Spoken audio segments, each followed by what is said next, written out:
How to make decisions. So, before I start, I have a question for you. How good is your decision making? Do you sometimes get feelings of doubt or uncertainty when you make decisions?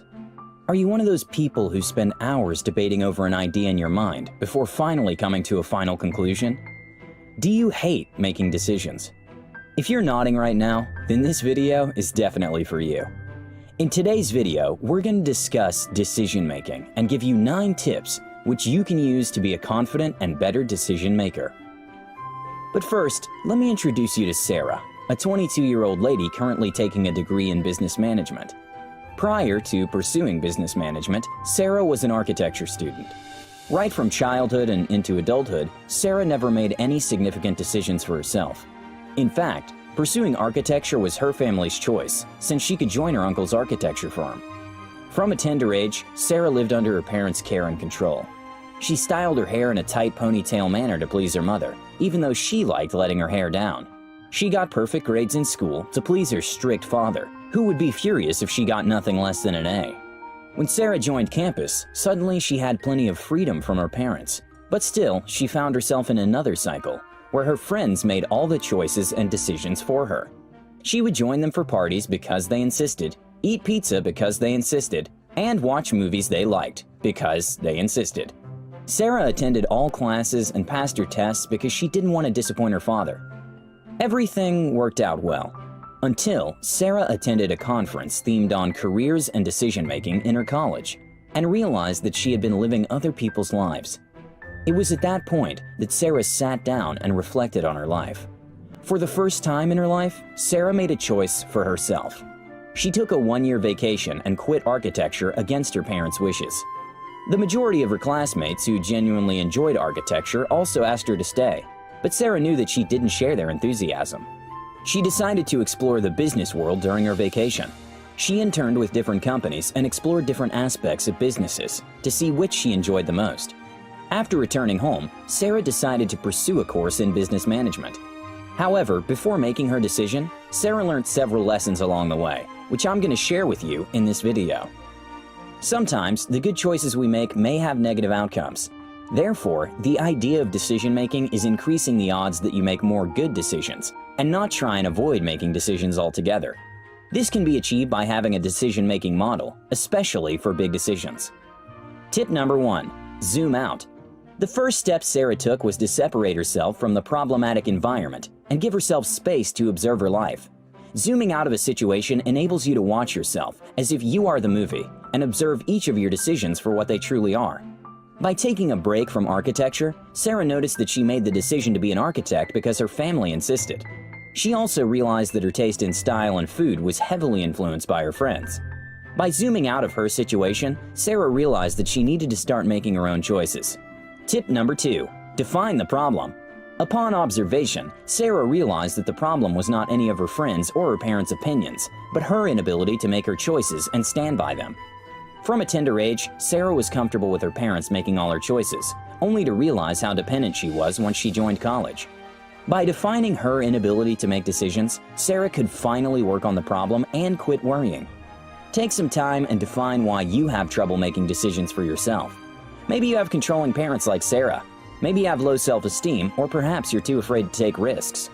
Tip number 3. Identify and weigh the criteria. While rethinking her career, Sarah made a list of all the things she considered crucial to her decision. For example, she knew that her parents were important because she needed their support. However, she was also aware of their dominance over her life. She also wanted to be independent with her choices, and she wanted a career she enjoyed.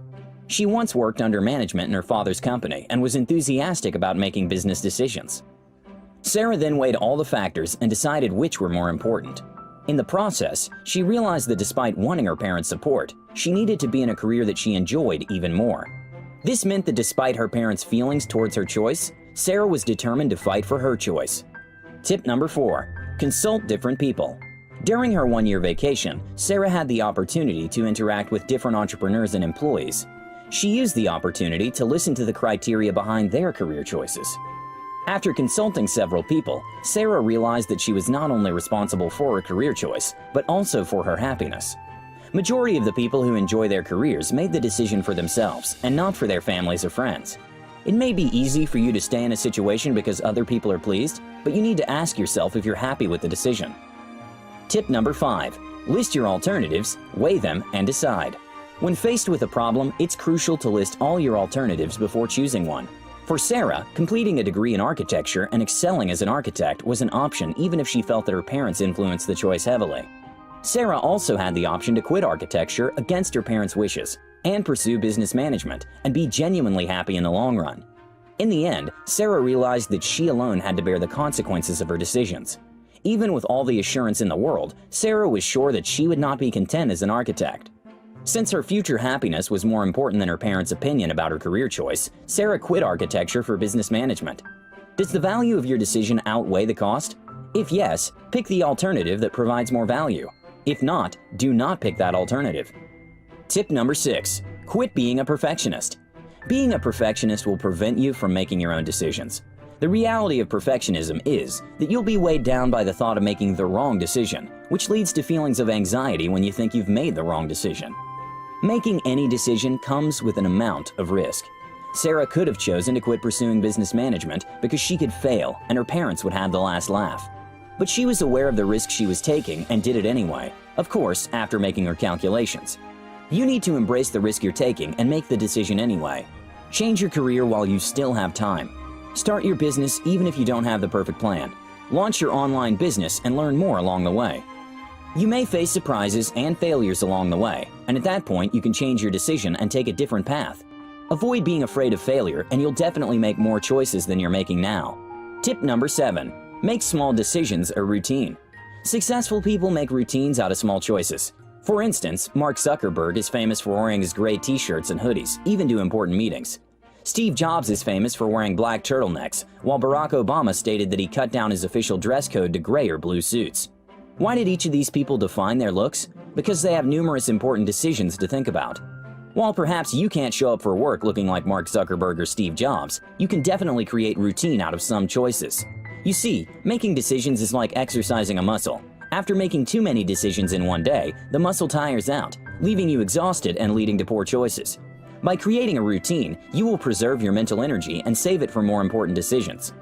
Tip number 8. Do not make decisions when you're hungry, tired, or emotional. Making decisions when you're tired or hungry might lead to rushed choices. In these states, you're more concerned with doing away with the decision rather than weighing the risks. Do not make important decisions when you are tired or sleepy. Instead, postpone the decision until after you've eaten or rested. This goes for emotions too. You're more likely to make wrong and rushed decisions when you're highly emotional.